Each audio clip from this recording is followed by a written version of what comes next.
Өзіңізді өзгерткіңіз келе ма, дамытқыңыз келе ма? Осы видеоның соңына дейін көріңіз.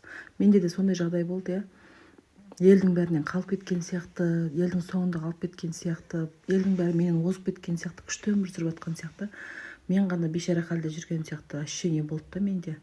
Ол негізінде дұрыс емес екен.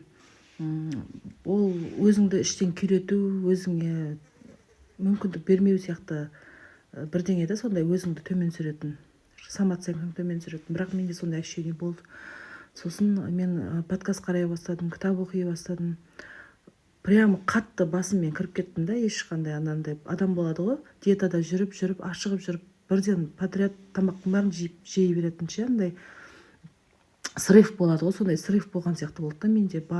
Кәдімгідей подкаст қарап, кітап оқып, сондай болып кеттім да. Бірақ миымда бір хаос ситуация болды да, ештеңе меңгермейтін сияқты, ештеңе ұқпай жатқан сияқтымын да. Аллахқа отырып сол кезде Алла тағалама келіп қатты дұға жасағам да. Аллахым, мені сондай занятой адам етші, мені сондай дамыған адамдардың қатарынан етші, мені зейінімді ашшы деп та қатты дұға жасағам. Сол кезде жаңа квантовый скачок сияқты бір нәрсе болды да мен өмірімде.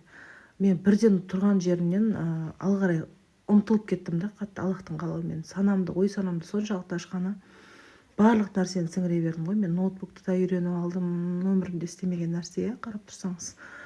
Көп маған осознание келді да миыма. Бұрынғы өзім мен қазіргі өзімді салыстырсам, екеуінің айырмашылығы жер мен көк дейді.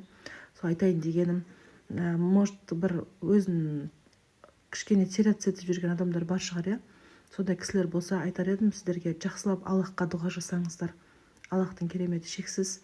Мен ойлаймын да, мен дұғамды қабыл етті ау деймін деп. Өйткені қатты мен ой өрісім де қатты өсіп кетті да. Кәдімгідей бір атылып шыққан сияқты, бір жоқшылықтан, бір қиыншылықтан атып шығып, алғарай ұмтылып кеткен адам сияқты болдым да. Осындай нәтиже болды менде. Осылай жасап көріңіздер, қыздар, сау болыңыздар.